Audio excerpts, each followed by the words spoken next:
let's see how we can touch briefly on the labor and government negotiation on the tariffs. And if we have some more time left, then we can go to the 4 senators in the U.S. who are issuing outright threats, you know, in the House and seeking to deny Ghana some benefits of aid if we are unable to hold the detainees, 2 of them, until the 2 years when we have contracted, so to speak, to keep them. There are those who feel disappointed that Labour is celebrating what it has gotten as far as the reduction in electricity tariff is concerned. As we understand, consumers within the consumption range of 0 to 50 units are getting 45% instead of the 59% that they were going to suffer. Consumers within 51 to 300 units range are getting 50% reduction. As we understand, there's no change for all other, you know, consumption bands. The negotiations are supposed to continue on the 67% water tariff hike, and then the energy sector levy. That one, nothing is supposed to be done about it. Kofi Asama, who's the Secretary General of the TUC, expressed satisfaction on what has gone on so far, except for the petroleum levy. Samson, you know, with the exception of the electricity tariff increase, most people were okay with the water tariff. Really? Oh yeah, that because there was a reason that water was available, and there was, if you like, smooth flow of water, unlike in some time past. The problem with the electricity was with the fact that everything was not available, and that calling for an increase in a non-available commodity or if you like, utility, was virtually asking me to go through in, my hands in despair, chasing the wind. And so a lot of people had issues. Obviously, we all would testify that there have been improvement, significant improvement in the provision of our electricity supply. Then we are discussing this in the context of labor negotiation with government. Labor, organized labor, led by the TUC, actually made a proposal to government when they objected to the tariff increases and gave certain figures. And I hope my memory serves me right, that government was saying that it should not go beyond, labor was saying that it shouldn't go beyond 50%. And so, looking at the figures you just mentioned to us, I haven't looked at them much. But if you have something in the range of 45% instead of 59, and another in the range of 50%, yeah, instead of 60-something, well, then labor would seek some satisfaction, because at the end of the day, they went with something around that. Are you getting me in that respect? But largely, I think that Ghanaians are not in good times. And members of government themselves have had cause to express this, that we are in hard times. And being in hard times means that as much as our CD is not performing well against the major currencies, against itself, it is also not doing well. And what I mean by against itself is that what the power of the CD on the market yesterday, today it's not the same. It's true. So you don't only do the comparative analysis between our currency and the foreign currencies, but within itself. I mean, I'll give Sam George the last word on this, and I want you guys to touch on it briefly so that we move on to the last issue briefly before we close. Now, Egbert, what do you say about all of this? Spio Gabra, you know him, the trades minister, had the occasion to say that the increases were incredibly outrageous. His words, incredibly outrageous. Well, since then, I think yesterday his office has issued a statement seeking to say, you know, he's being misinterpreted, but rather a needless statement that was issued. What do you think Labour haven't done enough? Because this is what they have got. This is what they have gotten at, particularly for lifeline consumers. Well, Samson, the poor must enjoy the benefits. Samson, you see, I am surprised at this position of Labour, especially when they think that they've scored a victory. Because when you speak to people on the ground, people who are also part of Labour, they are not happy with what the Labour leadership has been able to achieve. That is the percentage. Because you see, people, we need to look at this thing in a certain context. We were in this country when the chairman of the PRC, at the height of the increase, said, oh, the tariff increase have been gazetted, and so it is a done deal. So nothing can be done about it. Fast track Labour's agitations, and then the next thing we see is that the government has, by a stroke of its pen, reduced the electricity tariffs by a certain percentage. The question is, does government have the legal authority to do that? I recall during the Kufuor administration, when there was a similar, brouhaha about such increments, all that the Kufuor administration did was to say, look, the government will absorb the increments. One would have thought that this government would have taken that route. Because as far as I'm concerned, what has been done by the PURC? What led to the resignation of Kwame Pierre?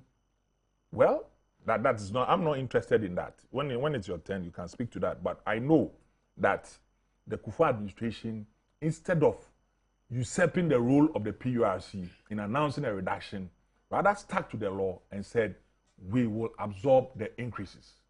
You understand? So it is a clear message. But again, Samson, because I'm involved in some of these matters in court, it goes to solidify a certain, case that people have. That, so if the PRC has given the indicators for the increments, among which include the CD dollar exchange rate, they exercise their discretion, not so. So all of a sudden, government realized that discretion. So which of the indices that the PRC put out as justification? Well, but Dr. Spio Gabra was talking about lack of consultation, even with his ministry. But the PRC has power to do everything. And it is the one that is supposed to fix. So if it has exercised their discretion, and given us the indicators by which the increments were done, the percentage reduction that the government has announced, which of the indicators the PRC announced is being taken out, for example. You see, there's a way that seemeth right unto man, but the end thereof. The fact that you are in government, the fact that you are PRC backed by law, doesn't mean that you have the right to do as you wish. You understand? And I will look at the waste in the system. Look at the utilities themselves. And you see, people think that when you raise these things, you are stretching and overstretching matters. But look at the CPC example. They've shut down for, is it maintenance? The position also is that there are no cocoa beans. They've denied that. Good. Samson. But if you have a utility sector where in the midst of the almost 4 or so years doom that we suffered, there was not enough generation to aid in supply and distribution, what were the workers at post doing? Should they not have been laid off? No, because Samson, you go to work, you are supposed to produce or generate electricity. Akosombo is not working full steam. The thermal plants are also not working. So when you go to work, what do you do? What do you do? And then for ECG and VIA and GRICO, if the supply generation capacity does not come for distribution and supply, what do you supply? Okay. Now, thank you. I'm coming to Sam George now, but on the payments that been fully made according to Sam George by RLG, you know, one of the guys who's been following this story and actually is part of the reason this story came out loudly is Manasseh Azure, and he says he just wants to know how much has been paid. I asked that question. I asked him to find us that amount. He says the 55 million cedis is just a fraction. Have they paid the SADA Guinea fowls 15 million cedis? RLG took 25.5 million to train 15,000 youth, and it claimed it trained only 4,222. When did they pay the refund? Asontaba took JIDA money to train youth in smoke making, guinea fowl rearing, etc., which it did not do. All these monies have not been pursued. The only money that has been pursued is the interest-free loans. Please, I want this information from Sam George. Well, I've tasked him to give us further and better particulars about this, but he admits that there is an aspect owed by Cashpro, of also of the Agams group, which is the one that is owing. Yes. No, not Cashpro. Which one would you say? Craft Pro. Cashpro is a, Yeah. is a completely sorry. different company. Right. Okay. Yeah. Now, the tariffs. We understand that as for the energy sector levy, nothing will be done about it. Well, let me just state that once again, I must use your platform to commend Labour for the national posture they have taken in this particular matter. And it is understandable that Egbert is so disappointed in Labour because the NPP sought to jump on the bandwagon, and that even warranted Labour to issue a statement that political parties should stay off this even the demonstration they were going to do. You know, because you had the communications officer of the NPP, Nana Komia, issue a statement that the party should involve itself. Look, Labour has taken a national position, a position in the national interest, and that position is the fact that we need to have certain increases or a certain increase in the prices we pay for our utilities if we want to keep our utilities functional. And that in itself is the basis of all of this discussion. Now, the question is, the utilities go to PURC with a certain demand for increases of 120% or 100%. Labour goes with a demand of 50%. PURC sits down and does its calculations and puts 59.2% for electricity. The bottom line is, today, we have a reduction of about 14% for the 0 to 50 bracket of our lifeline people, and about 9.2%, almost 10% for our 50 to 300 brackets, units bracket. For me, I think that Who are the lifeline consumers? Those who fall between the 0 to 300. How is that? They are by those who, it's measured by your consumption in a month. When you go and buy your credit, you pay cash for it, but then it is also calculated in units. Okay, and so based on the calculation of 1 unit, the cost of 1 unit per kilowatt hour, and that is calculated. So those who buy between 0 and 50 units, and 50 to 300 units have been given, they are the lifeline. In fact, they are the most disenfranchised in society, or the most vulnerable, let me say, in society.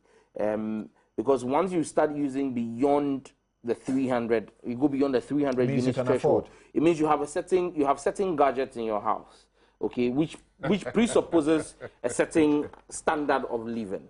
And so, as a social democratic government, we are very concerned about the most vulnerable in society. And that is why we have, government, PURC, Labour, and the utilities have sat down and reached this agreement. I think it's a fantastic position that has been reached. It keeps our utilities afloat.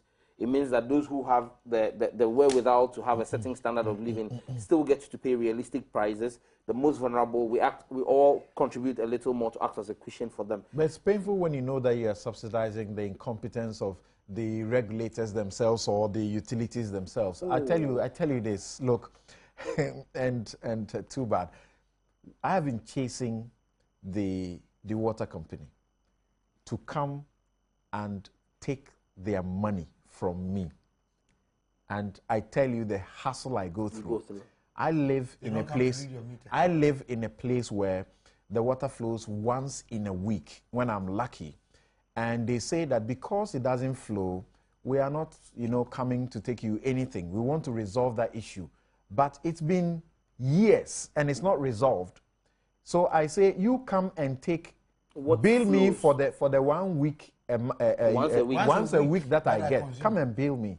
Even that one, well, I don't get any hearing. I write letters, they return the letters to me. No, something. I agree perfectly with you.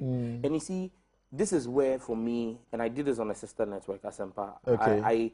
I would take PURC to task. PURC is supposed to be the bridge between the users or consumers and the service providers. In as much as they fight to ensure that we get realistic tariffs to keep our utilities afloat, PURC also has a mandate to the consumer to ensure that we get efficient service.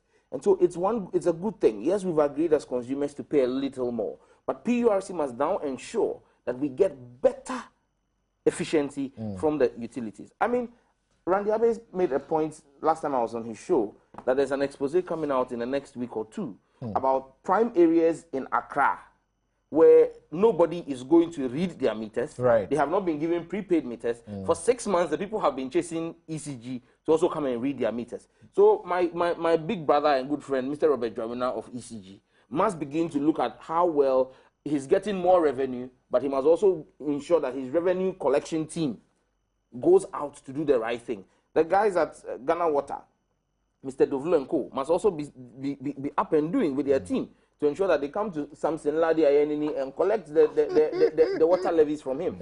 You understand me? And so for me, I think that this is a win-win for everybody, but we must continue to impress on PURC to ensure that the utilities are more efficient in their delivery of service. I mean, it is one thing having our power on. I mean, today is day 63, where the lights have been stable. I mean, with the exception of 1 or 2 trips when we had the day 63. I don't know whether some judge lives in a different part of Accra. I thought it started in December. No, in some areas, the lights have not gone off since so it is not general. November. So it is not general. So we can count that as so you shouldn't thank you. You started experiencing on the 19th of December. So I'm sure right now you're around day 45 thereabout. Thank you. Just a couple more some messages. In some areas, this one. How long have you been off? This one is coming from Yao Ansu Jiabo. He's sending from the United States of America, and he says that how can we fight corruption in Ghana when the government of Ghana itself is the most corrupt body in Ghana? Okay, I keep saying the generalization doesn't help. This one says, how can you buy a car for $2,000 and pay $7,000 to clear it at Ghana's ports? Is there a single CCTV at the DVLA and passport offices? Elsewhere, at the end of the year, most of the taxes are paid to government are refunded to you, despite the fiscal manifestation of what is done with your money. What at all does government do for the people beyond creating avenues for corruption and inflicting hardship on the people? Oh, that's a lot. Ansu Jiabo sent that one from the USA. This one says the CPP has been an amazing part of our history and has earned its place in our museum. That's harsh, but you see, I say sometimes let's cut the political correctness and ask ourselves the hard questions in the face. We are fighting for a third party. Is the CPP the party for the third force in this country? It doesn't look like they are living up to it. Kwesi Che says, in the fight against corruption, can you please find out from Sam George how the young NDC politicians have been funding their campaigns? Benjamin Osei Jamra in Edinburgh, UK. Did I hear the government official at your studio saying the NDC government has collected monies squandered through corruption? they should provide Ghanaians a full proof of all payments before we will be convinced. They can't just tell us by word of mouth. We are waiting to hear them come public with the evidence of payments. Sofo Yamuza in Kumbungu says the leadership of Labour must up their game. Ghanaian workers have been taken for a ride for far too long. Workers deserve better conditions of service. Nana Akwesia Safwe J in Kwadaso writes, the government has been lazy in fighting corrupt acts, which comes directly from them. So they shouldn't try taking credit for what others have done. Okay.